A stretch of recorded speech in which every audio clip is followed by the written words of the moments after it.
Possession crucial from this. How much longer will the referee allow? Dublin lead by a point, and there's the whistle. It's over. It's over. We earned it by winning the last 2 matches on the road, and that's not going to be taken away from us. But what I love in hurling, I love players that will never give in. He hits it. It's over the bar. Oh, holy Moses.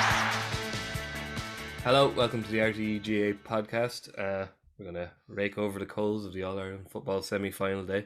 So we have a very happy Éamonn Fitzmaurice on, so we have to counter that with a couple of Corkmen, Rory and Michael Foley.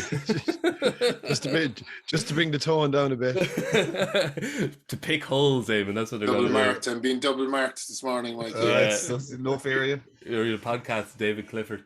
Well, actually, to start on Kerry, a couple of wonderful pictures. One on a piece Conor Neville has written for the website, which is up there this morning on the RTÉ website. A fantastic picture of Sean O'Shea, one of the Spillans, and a few more players leaping in joy at the final whistle, cavorting like pure, unadulterated bliss. Éamonn, what's happened to you? Come on, you used to treat All-Ireland football semi-finals like a challenge match.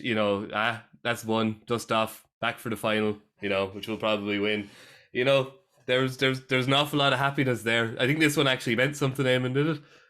There's a lot of pain went into that as well, Mikey. So, it was, I remember in 2014, below on the Gaelic grounds, there was a pitch invasion after the semi-final win, and Kerry crowds definitely don't do that normally. So, sometimes these wins mean more than other times, and obviously the fact of that brilliant Dublin team for the last decade have been our nemesis, and we haven't been able to get over them. So it was huge. But look, it's like all teams, and it doesn't matter if it's a school team, a club team, a county team.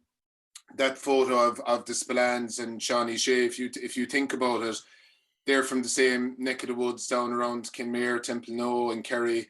They played schools football together. They've played club football with and against each other. They travelled to training together. They've lived together above in Cork in college, so the bond that those fellas have, the deep friendship that those fellas would have, as well as being teammates then on a Kerry team that are on a mission. So, oftentimes, even at the top end of elite sport, it can come down to those personal relationships. And it was a great snap that I think both the sports file and the info lads got of the lads there together at the end of the game, and like you said, leaping with joy and just delighted to have got the job done. But there would be the personal relationships involved in that as well, and there is that bit of ecstasy, the manner of it. I think a lot of people in the stadium were probably getting ready for extra time, but Sean O'Shea, to be fair to him, had other plans. Yeah.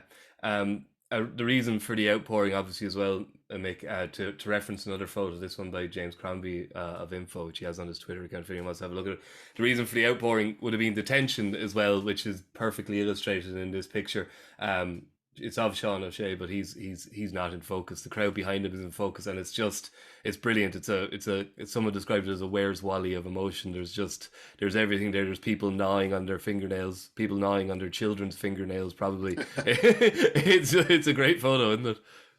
Yeah, that's sometimes that's the genius of James in particular. That's the genius of James, to see a different story in the obvious picture. The obvious picture there is take a picture of Sean O'Shea shaping himself to kick a free, but James sees beyond it. He sees to try and capture the tension, and it's fantastic. As you say, Sean's all blurred, and you just see this tableau of emotion behind him. It's fabulous. I mean, it was such an amazing free kick. Like, I mean, I had done something yesterday morning on Sean, so I'd done a little bit of digging into him last week, and like, it's amazing, and I know Éamonn has spoken and written about Shawnee before as well, like the mentality of this lad and his conviction to become what he is becoming is a sight to behold. Like, I think I'm right in saying that like he wasn't a natural free taker. He taught himself practically he made himself a free taker some years ago. It wasn't something that he grew up kicking all the frees all the time. I think he had a year off, I think, or something like that, but he was working at home in the family dry cleaners, and he had a lot of spare time, and for whatever reason, he just decided he needed to add free taking to his armory, and he just went and he just honed it. And you know, when you see a moment like that, I mean, that wind down the hill was a really swirly divil of a thing. And it was no, you know, I mean, this is what the distance he was out 55, as well. 55 meters. I mean, it was, to me, looking at it, it was just all technique. I mean, the technique, the strike was so good that he took all the elements out of it. That thing was traveling as well. I mean, that thing was going to, you know, that was going to drop far beyond the hill if there had been no hill there. I mean, it was an absolute, it was a thing of absolute perfection, you know. Oh, it really was. Rory, we'll get on to the match in a minute, but reading a little bit of the kind of the coverage this morning and last night, and Conor makes a point in his piece that for Galway this is a shot to nothing, and I think somebody said in the Indo that this is these are two teams that were going to be coming up against each other on different levels, and like basically Kerry have this one, so I said to Éamonn there, you can get the 1 in a row t-shirts printed up now in advance, but I think that's foolish really to be thinking like that. Like it wasn't a semi-final of the highest quality, but Galway have once again found a way to beat a different kind of a team, and they're plotting their way through this All Ireland in a very not always convincing, but a very impressive way. When you look at their body of work now, I don't think anybody, Jack O'Connor least of all, will be underestimating this Galway team. Definitely not. And the shot to nothing thing, I'm not entirely sure if I subscribe to, because it's a long way back if you don't take the opportunity when it comes. They have a reasonably good record against Kerry in recent times. I think the last meeting between the two was it in a Super 8s game, which Galway won, if I'm not mistaken. So I think they have shown that they can win games in different ways. They're pretty adaptable. They've got a very good set of forwards, which will cause problems for any team. And obviously, I think it was the main difference on Saturday night.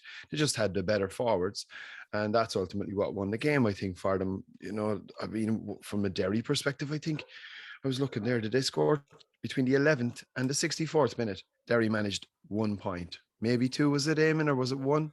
1 point. Yeah. I think it was in that whole. Sure, look, I mean, that's basically the game there. Whereas Galway had a lot more strings to their bow, and I think they're going into this. Galway teams generally, you know, they're great momentum teams. They're great when their confidence starts to kind of course through their veins. They can be, you know, they've obviously got top class footballers right throughout the team. They play to a very good system. Kerry wobbled a wee bit, falling over the line, you know. Let's be honest. So I think I wouldn't necessarily go 50-50, but I think Galway have a good chance. Yeah. And the thing about it, Mikey, as well as Rory mentioned it there, that 2018 game, like that was probably I would say, most disappointing day involved in management that particular day. But as well as that, the previous year, the 2017 All Ireland Under-21 semi-final, that we'll say that group had won a minor All Ireland in 2014 for Kerry, and you know, a lot of the lads, Tom Sullivan, Brian O'Beogliach and Gavin White, Killian Spillane, there was a lot of those lads on that team. They were beaten by Galway in an Under-21 semi-final. Kieran Malloy, Dylan McHugh, Killian McDade, Rob Finnerty, Sean Kelly, all of those fellas were on that Galway Under-21 team in 2017. So from the point of view of Galway, they'll have no fear of Kerry. Yeah. And at the other side, that Kerry group lost to Galway, but they were also being managed by Jack at the time. So I think from the Kerry perspective, there'll be no taking Galway lightly, both from the senior players.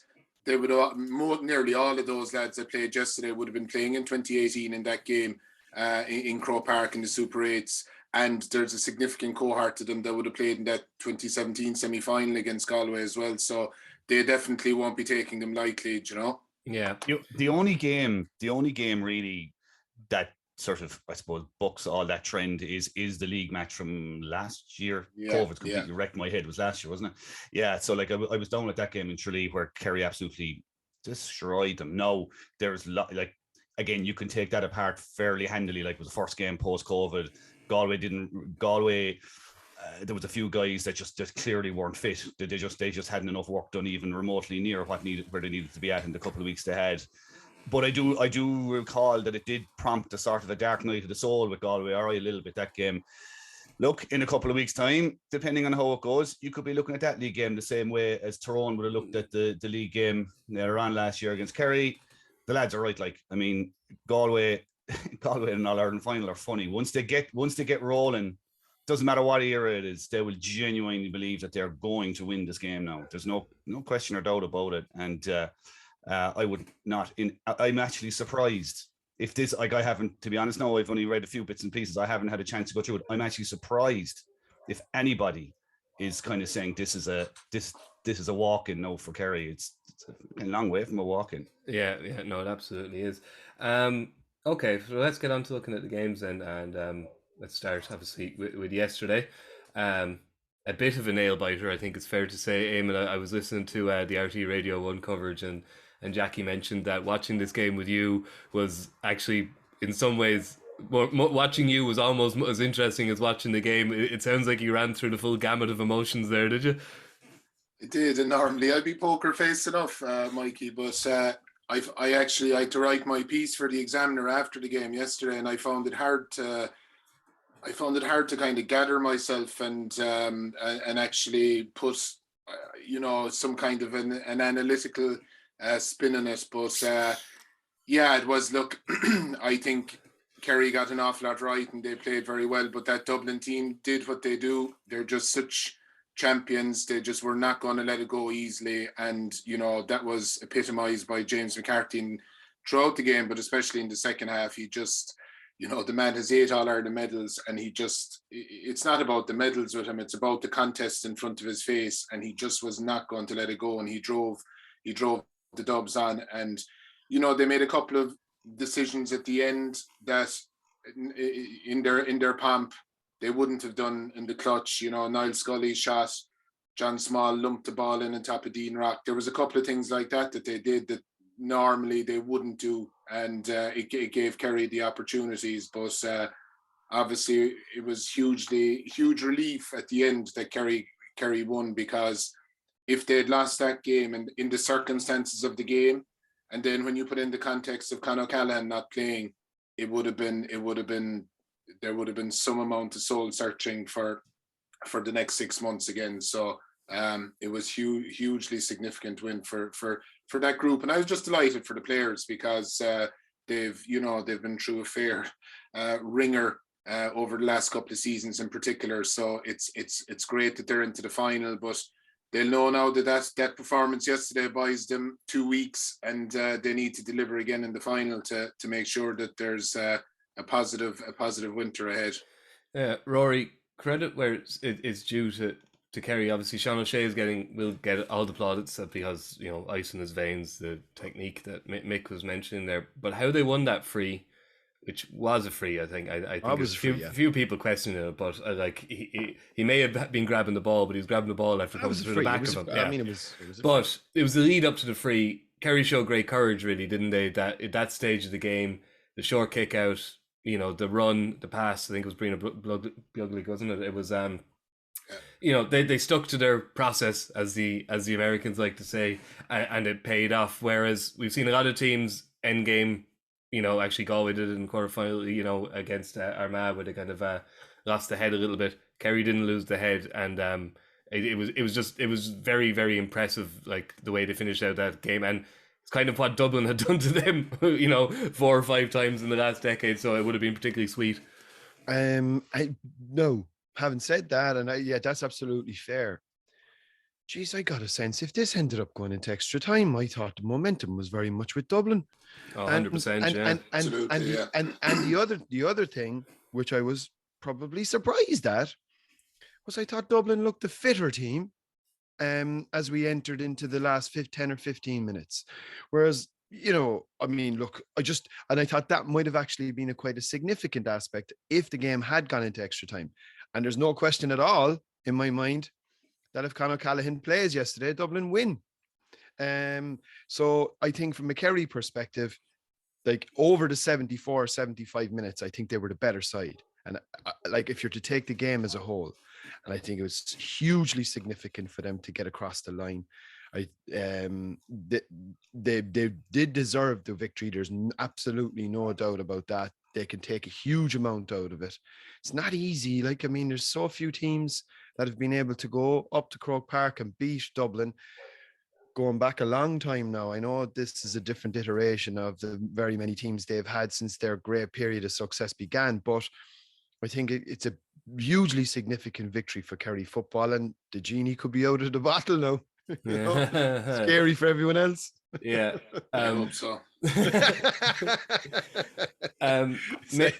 Said with steely determination as always. Yeah.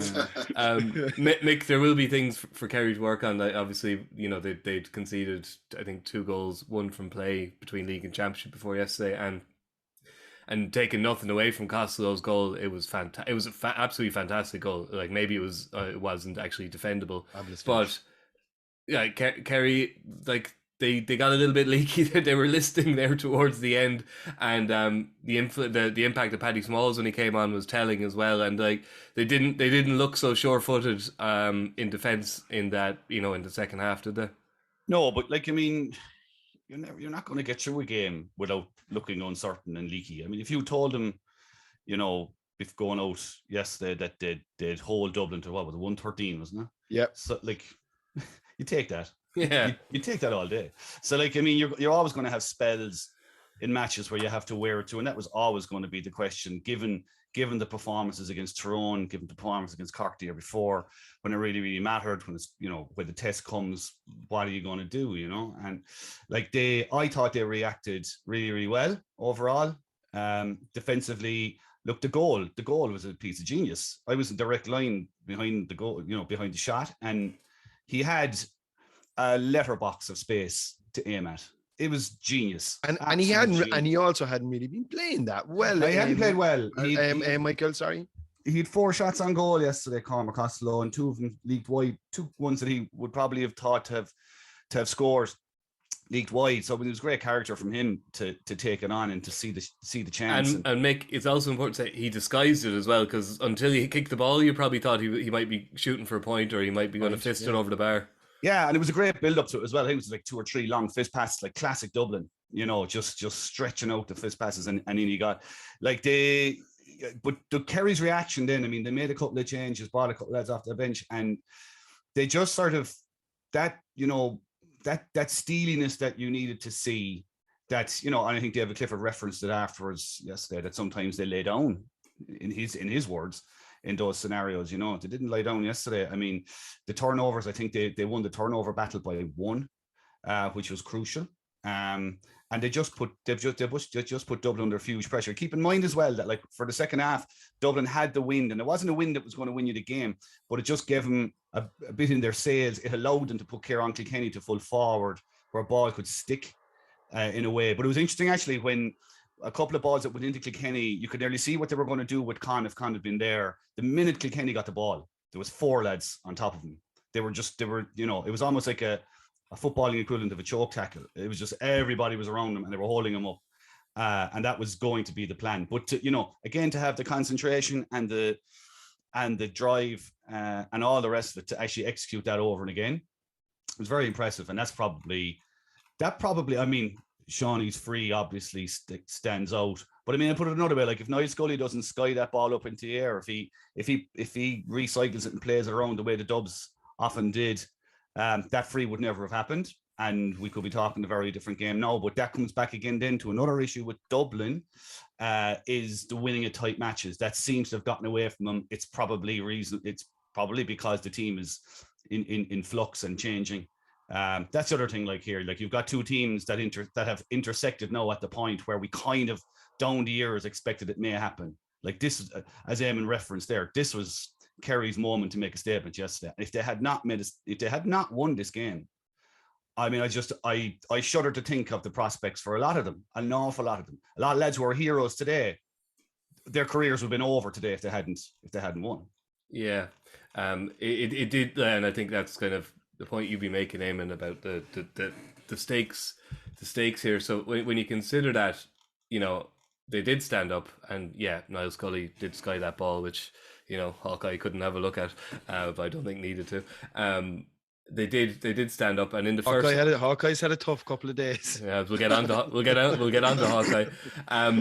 But just, I suppose, the man who kind of is seen kind of as the talisman, obviously, is David Clifford. And Éamonn in the first half, he was pretty much he was unplayable. Basically, he showed right foot, left foot, that languid kicking style he has, where it looks like he's barely kicking the ball, and next thing it's gone 3 stories into the air and it's cleared the crossbar by about 40 feet, and you're like, but he barely swung his leg. But then the second half he was a little quieter. Maybe Mick Fitzmaurice or the Dublin Fitzmaurice defense got to grips with him. I think Fitzmaurice deserves a huge amount of credit there. He does. Really got to grips with him, and he I thought Dublin were magnificent yesterday. For my money anyway. I don't know what the lads think, but just like some of their big players, just all you ever want, if you're a Dublin supporter this morning, all you ever look for in if you're supporting any team, did they leave everything out there? Did they empty themselves, and did they give everything to the task? And I think they did. I think you can't have, no Dublin supporter could have any complaints. And I think Mick Fitzmaurice was chief among them, because he was struggling early doors, but he really did settle into the task for a man that's I don't know, is he 33? Is he certainly 32, 33 at this stage? To actually, be handed that task as well, and how difficult it is, Éamonn. I mean, Clifford is as tough a task as you're going to get, really, isn't it? It is. I know he was, and I think Dublin in general upped the ante in the second half, and they cut down the space, and the breeze into the hill was a factor as well. You had to get a bit closer to goal to shoot it, but David Clifford in the first half, as you said, Mikey, he was majestic. Like he kicked one score from just inside the 45. It was still rising going over the crossbar, and it's almost like that's just a norm for him now. And one thing I enjoyed just at halftime, I don't know if you saw it, he was 1-on-1 inside with Fitzmaurice, and Johnny Cooper, to be fair to him, had dropped back. He was trying to get back as quick as he could. Paddy was in possession, and there was a kind of an over-the-top ball on for David, and it would have been a 1-on-1 situation. It was a goal chance, it would have been similar to the goal he got in the league final. It would have been a similar type position to go at Fitzmaurice, but Paddy undercooked the pass, and Johnny Cooper intercepted it brilliantly, in fairness to him. But the two boys had a bit of a powwow going in at halftime anyway. And in fairness, by the time they got to the tunnel, they had to kind of sorted out. You could see that there was a bit of consolation had been reached. But I enjoyed that moment. But look, Mick Fitzmaurice has been one of the best in the business for an awful long time, and it shows the level that David Clifford is operating at when he can, play as well as he did in the first half, marking someone as good as Fitzmaurice. But a lot of credit to Fitzmaurice for the way he performed in the second half after David got the early point. I think as well as the game was going on, David was probably fatigued a bit because of, the training that he has missed over the last couple of weeks. He was tiring, and again, that whole extra time thing, if it had gone to extra time, David, would he have been able to have been as much of a factor, bearing in mind that there was a bit of fatigue involved? But I know when he's on song, for anyone, he's great to watch. But obviously for Kerry supporters, it's fantastic to be watching him in his pomp. Big issue for Galway, that is. A big issue for Galway, who picks him up. But anyway, big issue for every team. Do they use him enough, Mick? Because there did seem to be a little bit of, not just that Paddy incident at the end, but there seemed to be a little bit of frustration from Clifford and maybe the other inside forwards that the ball wasn't coming in quick enough. Did you get that sense? Definitely in the first half, there was occasions I thought where they could play it in a bit quicker. I don't know, maybe it depends what the player in possession may see a different picture on the field when he's looking up. It's hard. It's easy for us sitting away up in the stand to go, sure, look, he's in loads of space, kick it in. It's hard. It's different when you're down there looking and all you see is blue jerseys in front of you. But look, I think the second half definitely, I think it was more fatigue than anything, but also, I mean, as Éamonn's pointed out there, it's the way Dublin cut down space, and they just, everything about Dublin intensified in the second half because it had to. I mean, they could have had 3 goals gone, but by say 10 minutes into the second half, 5-10 minutes in the second half, and game long over. But when they were given the opportunity to get back into the game, they nearly got there. But, you know, maybe it was reflective of the game as a whole that they could never quite bridge the gap. They could never quite get ahead and turn the screw in that way on Kerry. And that little gap in quality was always there. You know, Kerry, by and large, across the game, I thought Kerry got their scores a little bit easier than Dublin did. You know, Dublin really had to work for every score. Well, not for every score, but for a lot of their scores.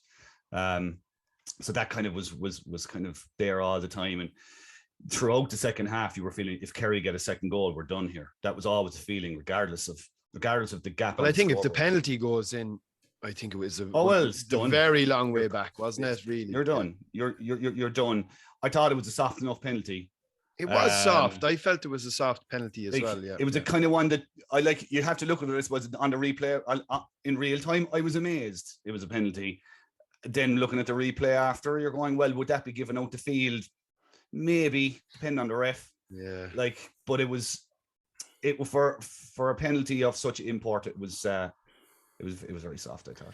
Yeah, and Sean O'Shea did a decent thing then and took a soft penalty. I was surprised he took it. Actually, Éamonn, you can answer this because I was surprised he took it because I didn't think he really took penalties. Clifford dragged one wide there. Did the last penalty? Did David Clifford miss it? Éamonn, are they a little bit like Man? Against Dublin, was it? Are they a little like Man City? Are they a great team lacking a penalty taker? No, I think Shawnee would be the penalty taker. He'd be the number one guy. All right. I saw Paul Gainey was kind of half looking for it as well, possibly to get himself into the game when things weren't going as well as planned for him. Paul has taken him in the past. He missed one against Dublin, the 2019 final.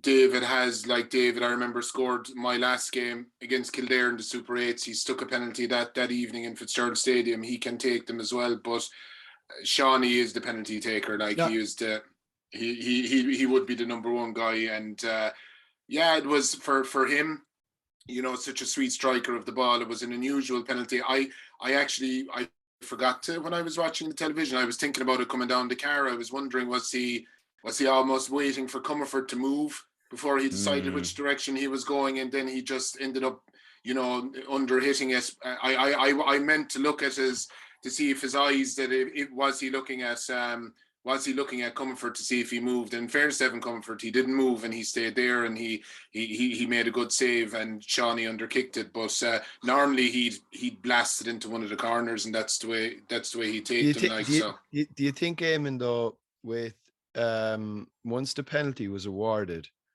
we had a big delay before the actual penalty was taken, because Comerford actually was, if you remember, I think initially he was holding his head, and then when the medics came on, they were fixing his ankle, right? Yeah. So we don't know. We're not doctors, so we can't speculate as to what might have been the issue. But I'm just wondering. Comerford, I don't know who he was. So maybe one of his former teammates, one of the lads on the bit of the bit of gamesmanship. He I don't know how much time he ate up that time. And in fairness to Dublin, they actually managed that black card period very well. Mm-hmm. They went through 2 big long periods of possession, and it was completely planned. You could see that they were trying to eat up the clock, but he was shaking the post then for Shawnee Shea at the end. That's right. But if you're hanging around waiting that long to take a penalty, does that because I'd assume it starts to get inside your head a small bit about, you know, like you see again with him. Yeah, again with Shawnee, I wouldn't say so, Rory, the type of personality he is. I would imagine in that situation he's making up his mind, and like I said, I must look back to see he's making up his mind. Okay, I'm going to watch Comerford until the very last second, and then I'm going to go away, or I'm going to the right hand side and I'm going in low. I've done this 100 times, and if anything, it's given him a chance to gather his breath, get his heart rate down, all of those things. So for him, no, I wouldn't say so, but I could see, you know, in general terms, how then you can start thinking about the significance of the kick. This is going to put us so much up. It's coming up to half time. This is a huge kick, but Shawnee's so experienced at this stage. I don't think so. I don't think so, to be honest. that can happen. There's something about his mentality. Again, it goes back and something I think you mentioned there about James McCarthy earlier on, just going for the next ball. Like Shawnee seems to have this ability just to focus on whatever's going on in the moment. Like I was talking to Mickey Ned O'Sullivan last week, who lives in Kenmare, would have coached him up the years at different stages. And he was making the point that he is just one of these rare guys that is able to just completely focus in on the moment. It doesn't matter what's gone before. It doesn't matter even what you've won. Nothing. It's just purely about this strike of the ball or this moment. That's how I think in the case. And that's proven by the free afterwards. I mean, to tell the goalie to stay where you are and go, like, I'm taking this on, given that he had missed the penalty earlier on. If he wasn't of that mentality, that ball would definitely not have gone over the bar. And I think the penalty was just a weak one. It actually reminded me of the old Mayo trick when Andy Moore used to be playing and they get a penalty and Andy would take the ball and take all the abuse that would come. He'd just stand on the spot with the ball. Defenders would be coming in, mouthing away, or whatever the hell would be going on. And then when the time would come, Killian would emerge from in the throng and take the ball off. It was good. Yeah, it was great. It's great thing. I always stuck in my head. Said, like, just on Shawnee, Mick, and I know we could get carried away with him today, but it was such a good kick. But like when Maurice Fitz came in as a selector with me, he did a load of work with the free takers in general. And, he kind of took Shawnee under his wing. Maurice came in, Maurice's first year, I'd say, was 2017, which was Shawnee's first year in the squad as well. And he would have done a lot of work with him and with all of the free takers. And I imagine that's continued for the last couple of years. So, if you're talking about a free taking coach and a guy in terms, again, of mentality and focusing on the moment and everything else, you couldn't have better. So I think you mentioned earlier, I think it was during his transition year actually that he went down to the field in Kenmare and started his free taking journey, and he started kicking balls over the bar, and it came from there. But I think Maurice Fitz definitely was a big factor as well in getting him to zero in on those key moments in the big games.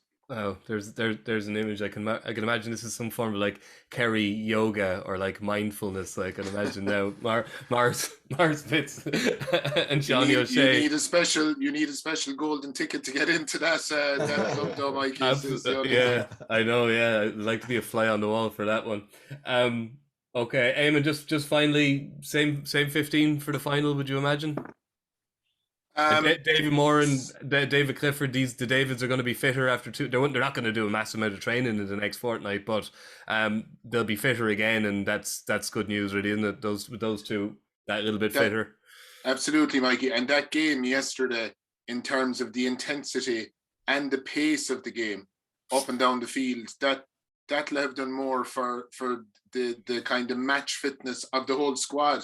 Not just the lads that haven't a huge pile of football played this year. You can't actually place a value on playing a game like that. Galway would have got a similar shot in the arm from the Armagh game in particular. But that game was invaluable yesterday in terms of getting high speed mileage into the whole team. There will be the debates will be over the lads that went off. Stephen O'Brien could be under a little bit of pressure, because I thought Darren Moynihan actually did quite well when he came in. The one thing I'd say, absolutely, and look, Darren Moynihan's a top player as well. Stephen O'Brien and Paul Ganey are two very experienced operators, and they've won All Irelands. And Jack thinks of everything, and he'll be thinking of the balance of the team, and having a couple of previous All Ireland medal winners on the pitch. I suppose the big worry for Kerry is Gavin White, and he like a calf. Was it a calf? It was his knee afterwards, and I was looking at him. It was his knee that he had ice on, Rory. And like last night watching the match, the worrying thing was it wasn't a contact injury. If it's contact, generally there can be bruising or whatever. But when a fella's running on his own and something happens, that's a worrying one with just 2 weeks. So now, again, in fairness, there are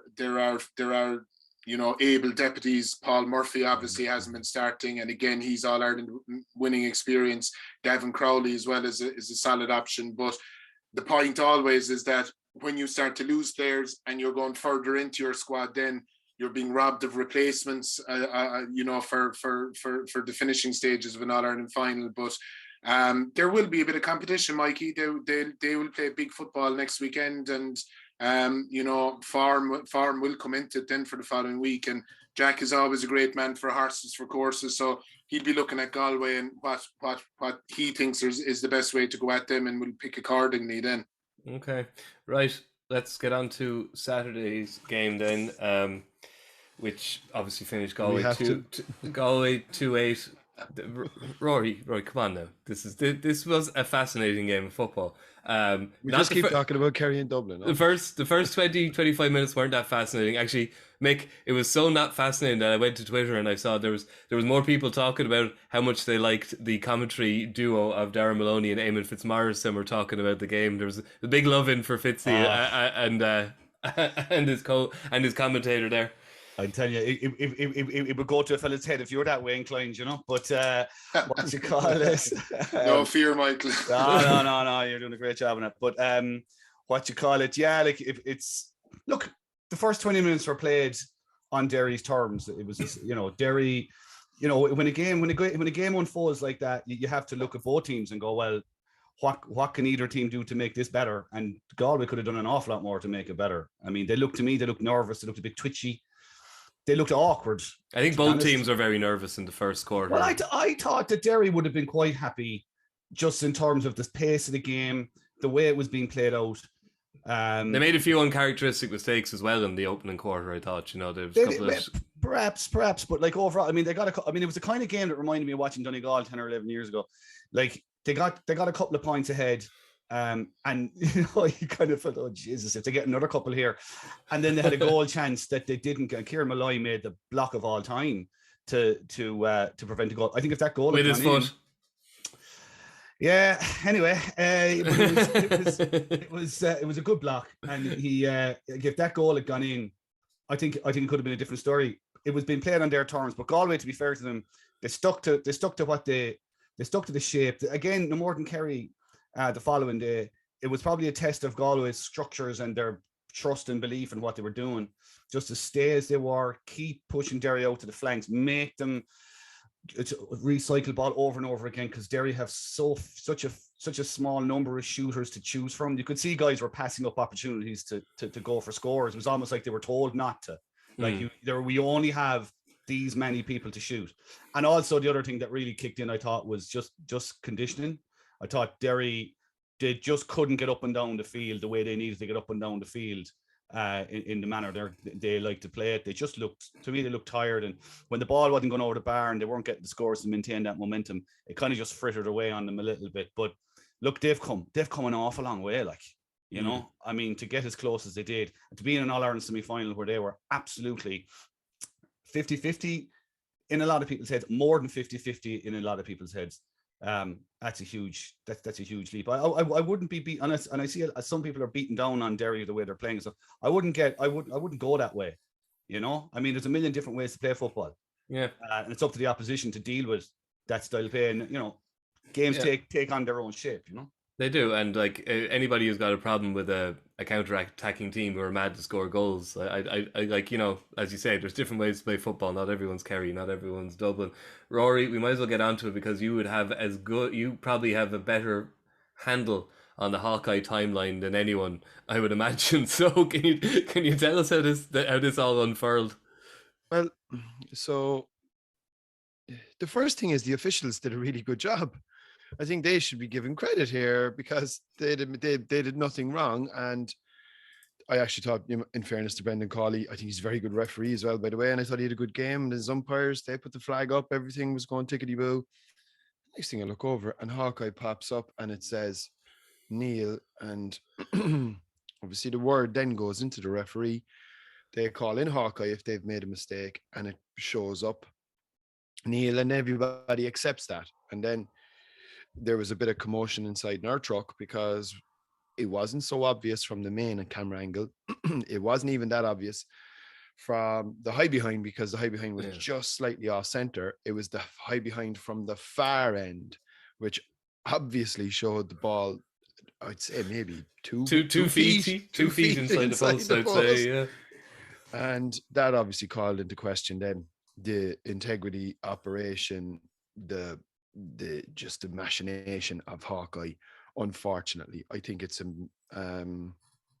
huge problem, because it's a massive issue, particularly for the GAA heading into the hurling final more so. Like, I mean, look, if you looked at the football yesterday, we didn't have HawkEye.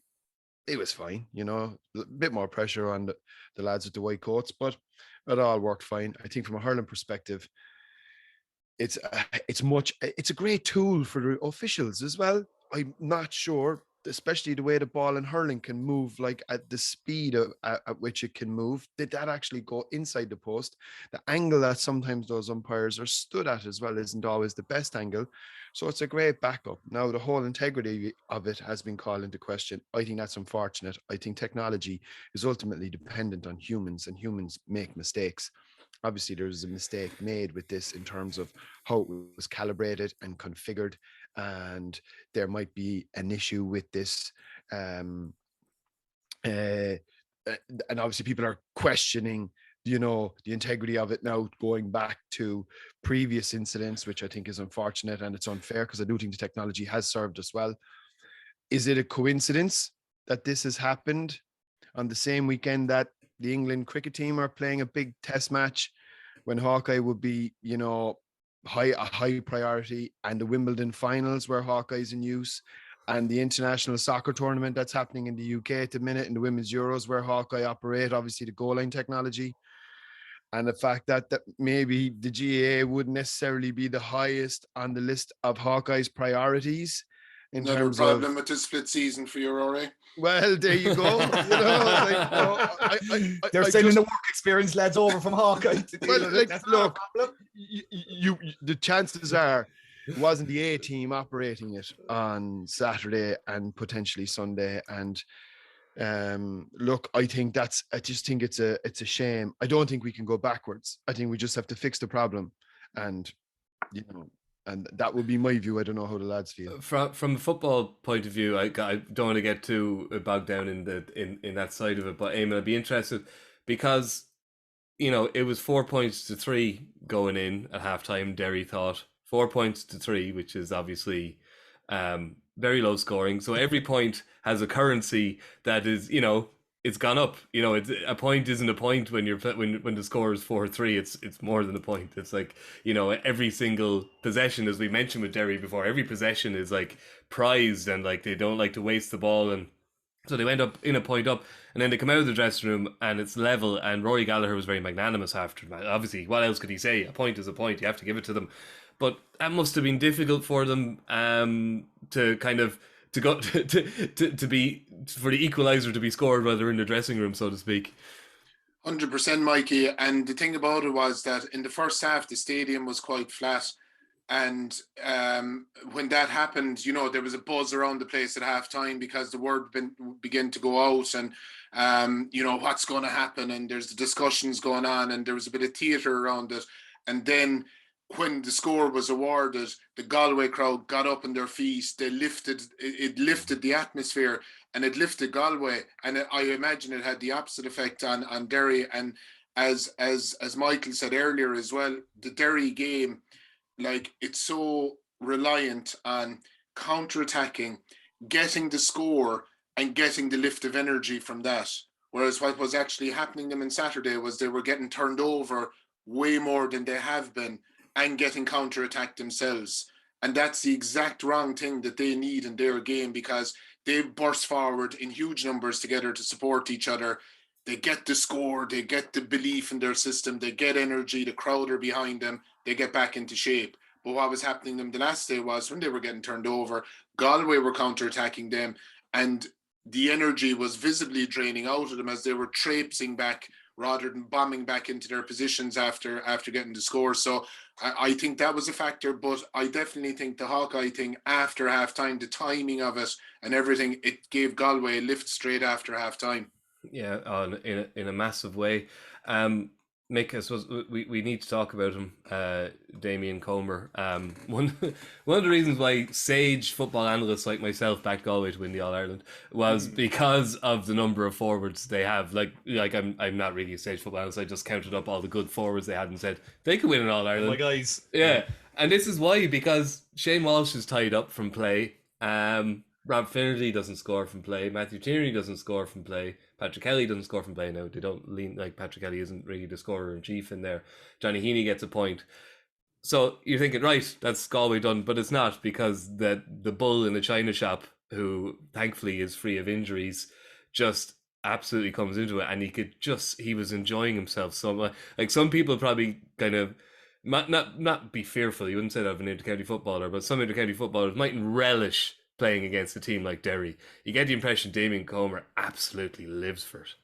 I would say, given his injury profile over the last couple of years, every day now is just an opportunity. You know what I mean? He's just probably just embracing the whole thing. And I mean, even more impressive about his performance is the fact that Brendan Rodgers has started so well. He got a couple of points, and you're kind of looking, going, Jesus, this is going to be one of those days where the full back scores more than the full forward, the poor fella, you know. But you know, he, as you say, he dug in, and he played really, really well. I mean, their forwards, you mentioned them there. Like, I mean, Rob Finnerty had a relatively quiet game. Matthew Tierney had a quiet game. I actually was more impressed with Shane Walsh than I get the sense that other people were.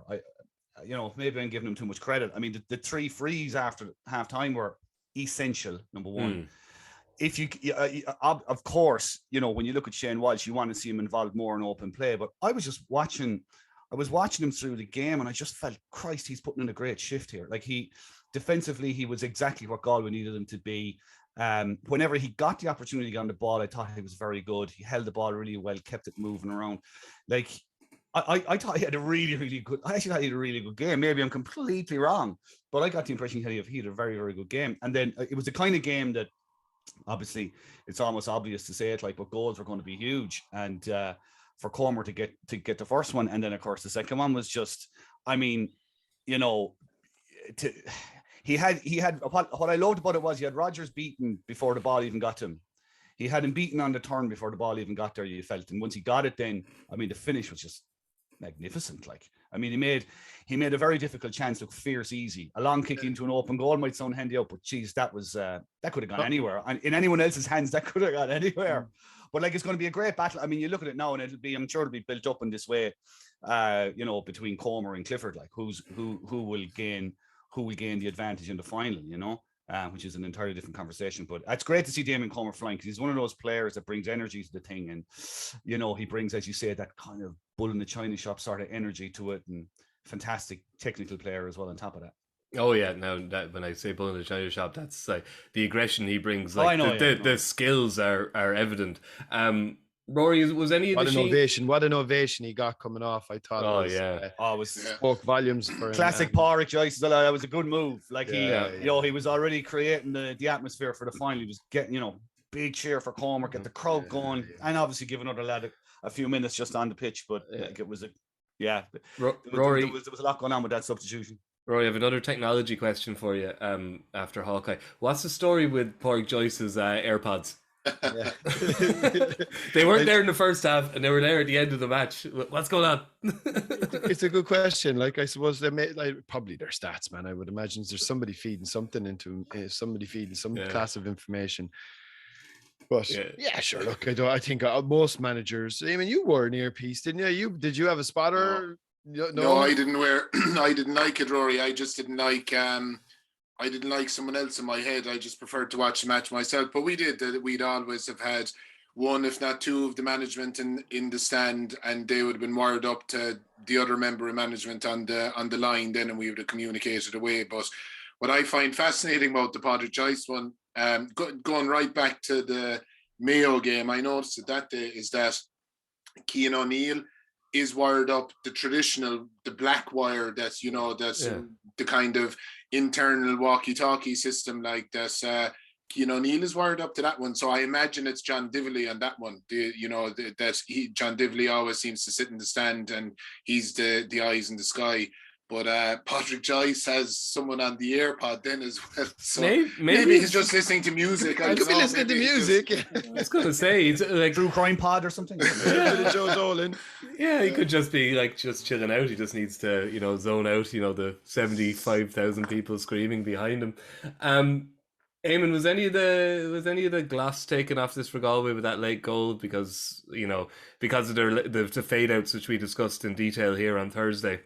They would definitely be disappointed with it, Mikey, because I imagine they discussed it and worked on it as much as they could since the Armagh game, not conceding the late goals, and the fact that it has been a bit of a pattern throughout the championship for them. But again, it just means that it's another bit of a stick for Padraig Joyce and the management to beat them with for the next couple of weeks, that we have to be better in these situations. And, when you're conscious of something like that, particularly when you're winning the games, you're going to keep improving it. And in general, like one fella two of the backs, because look, as is the natural thing, and being a firm card-holding member of the backs union, it's important to mention the backs as well, because the obvious thing is to talk about Damien Comer's performance, which was exceptional. But I was so impressed again with John Daly, number one at centre back. And having played there myself, I always, keep an eye on the centre back and what he's doing and whatever. He's been brilliant throughout the championship for Galway. For Comer's second goal, he was the one that forced the turnover there with discipline and moved an accurate kick pass on. Liam Silk then was actually the fella that gave the pass into Damien Comer. And I thought Liam Silk defensively was absolutely outstanding as well. He picked up Shane McGuigan. There was one cameo, I think I mentioned it in the comms, that he tried, Shane McGuigan looked for a backdoor cut. He's great movement, Shane McGuigan, when close to ball. And, Mick mentioned it earlier that all the other Derry players are looking to give it to him. It's very hard to mark a player that when everyone is looking to give it to him, that all he needs is a yard of space. So he went for the backdoor cut. Liam Silk covered that. Then he came and he went to go on a bit of a loop around. Again, Liam Silk covered that, and they had to go and rotate the ball after that, and McGuigan was just taken out of it. I think he only got 1 point from play the last day. So huge kudos to the two lads, and Sean Kelly and Kieran Malloy, Dylan McHugh, Jack Glenn, they all played well as a unit back there. But I think John Daly and Liam Silk were really, really good on Saturday. One thing though, Éamonn, and I'm interested in everyone's view again, like, I was a bit disappointed Derry didn't lamp a few in. I don't think they did it once. And I think you can be damn sure Kerry will.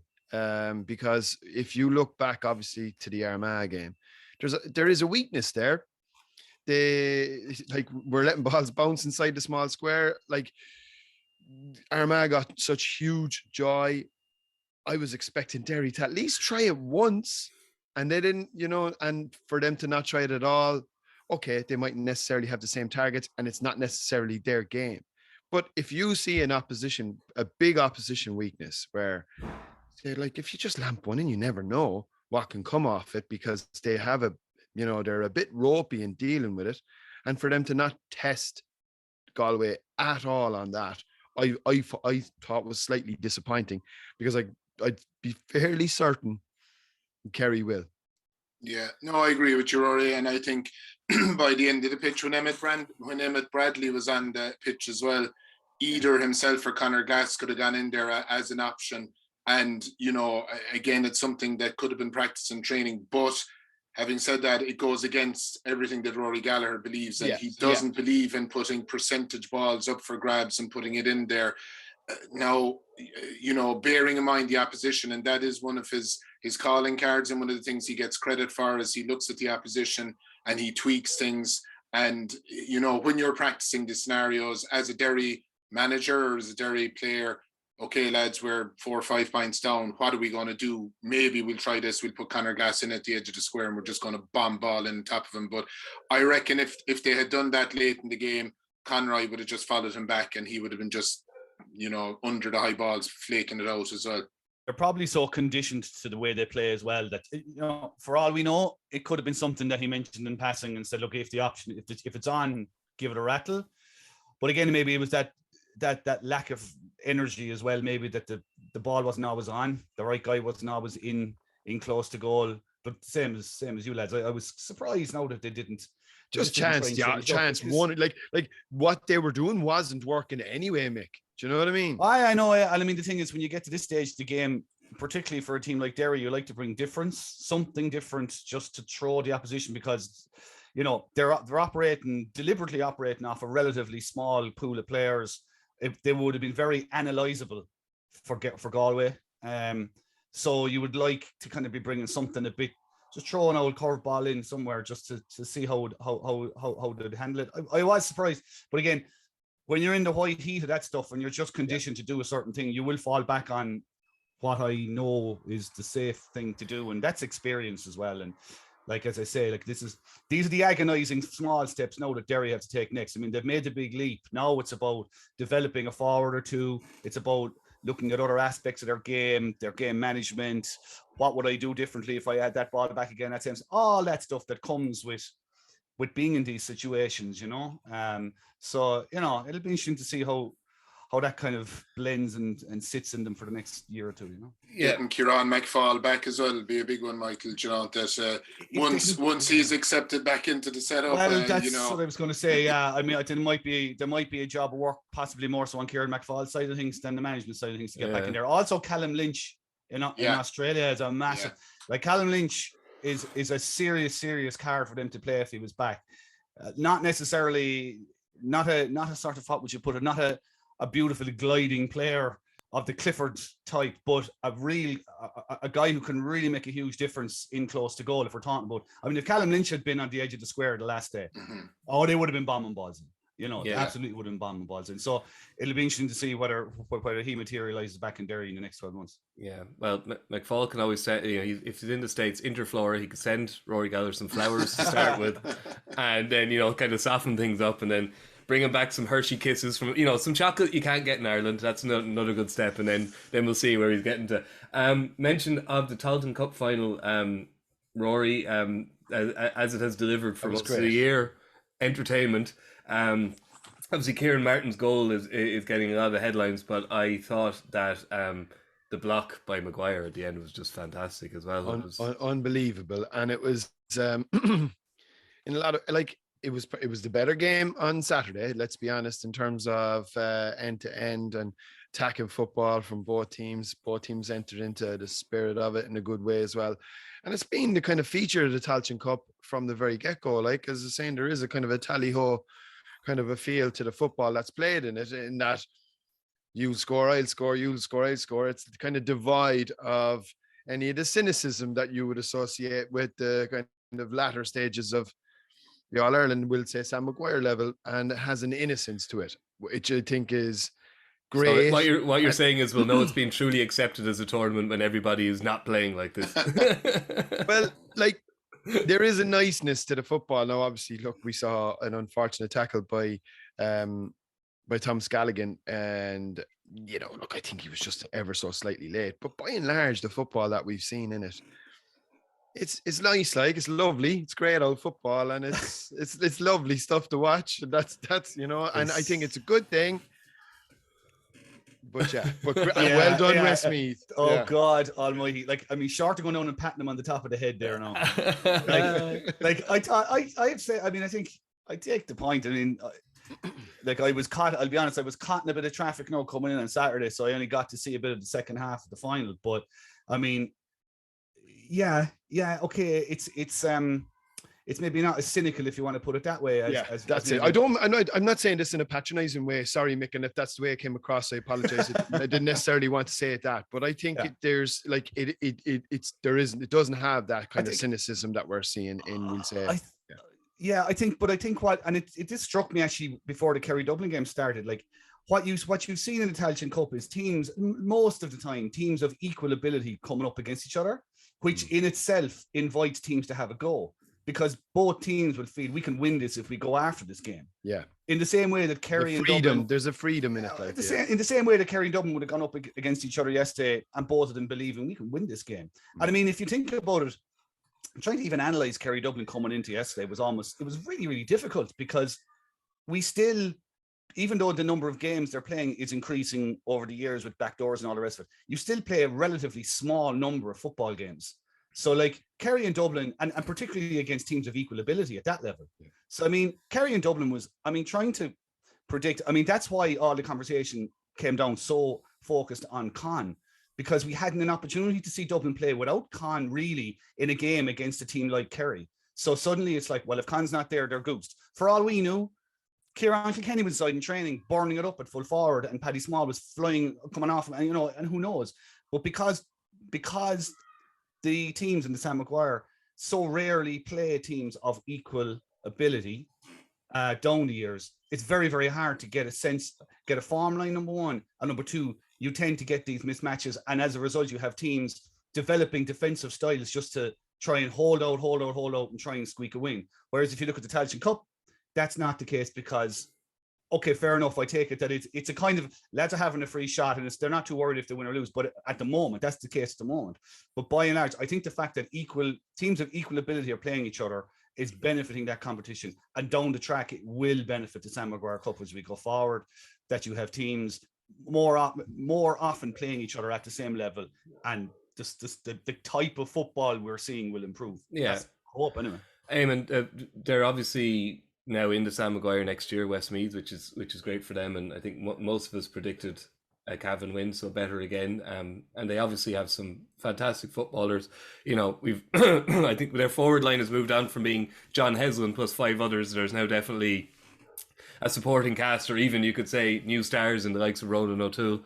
O'Toole's outstanding, yeah. Yeah. So Éamonn, could you see, like, first of all, I know it's slightly devalued from next year, but like, could they have a cut in the Leinster Championship? They'd be, I suppose they'd like to think of themselves now as, like, you know, somewhere around the same ranking as Meath and Kildare anyway, should they not? And like the confidence they'll get from this, and as Mick says, the playing together, they'll come into the league now a step up because they've been playing football together longer than most of their rivals, and that'll feed into it, and then they'll have a Leinster Championship to kind of hone themselves for what will be obviously a difficult enough assignment in the Sam Maguire, you'd imagine. It will, but there's so much growth in this competition and this win for Westmeath, Mikey. Like, you know, you mentioned, I felt all along, I'd seen them a couple of times this year. They're a very balanced team. They have a lot of good players. Like you said, the over-reliance and John Heslin is gone. Ronan O'Toole is probably the player of the championship in terms of the Tailteann Cup. He was just absolutely brilliant in a lot of the games for them. You know, the likes of Sam McCartan, Arkin Dolan, Luke Loughlin, all those fellas up front. Ray Kennellan's very experienced. Jack Smith, a brilliant man marker. Kevin Maguire, inspirational at fullback. Ronan Wallace driving up the field. They have a load of excellent footballers, but number one, they're going to look to get promoted, number one, out of Division 3 next year. They're going to, I imagine, up the ante with regard to their conditioning over the winter, which is going to be a lot easier to do after coming off this win. That team holiday that they're going to go on, that's going to bond them even tighter again, make them, the team spirit is going to grow because of a team holiday like that. And, you know, even the scenes that we saw in Mullingar on Saturday evening, that was just outstanding. Like the scenes in the pitch, number one, even the fireworks, the reaction of the players. I heard Jack Cooney interviewed before the game, and he was talking about, you know, enjoying an All-Ireland final. How do you enjoy an All-Ireland final? And he knows now, because after winning it, there's huge enjoyment in it. And all that stuff is just absolutely massive for Westmeath. So it was brilliant. I thought it was a brilliant competition. And I thought, in fairness to the GAA, I thought they put on a great show on Saturday. And, you know, and it being on live television and everything, I think that there was an awful lot of it got right. And it needed to be. And we all said that at the start, that we needed it to be. We were worried about the lack of marketing around it and things like that at the start. But no, it's been a brilliant success. And I think I saw Tony Lean tweeting that those scenes in Mullingar, basically the marketing campaign for next year's Tailteann Cup, that all of the other teams will want to get in on that. So it was brilliant. But Westmeath will grow and they will have a cut. And I mean, remember this year they had a right cut off Kildare as well, Mikey. So they'll be even better for this. Yeah, absolutely. All right, lads. I think we might leave it there.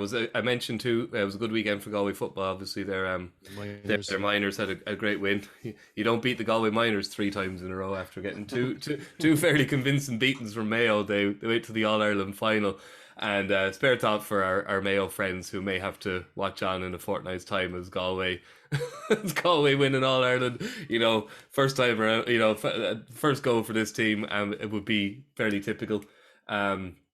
But Mayo, there was good news in the women's football. Obviously, they had a great win over Cork, and they'll play Kerry in the All-Ireland. Big upsets there. Yeah, and Donegal beating Dublin as well, and they'll play Meath. So we'll have a preview of those on Thursday, along with the hurling final, obviously, because it's getting to the business stage there of the Ladies Senior Football Championship.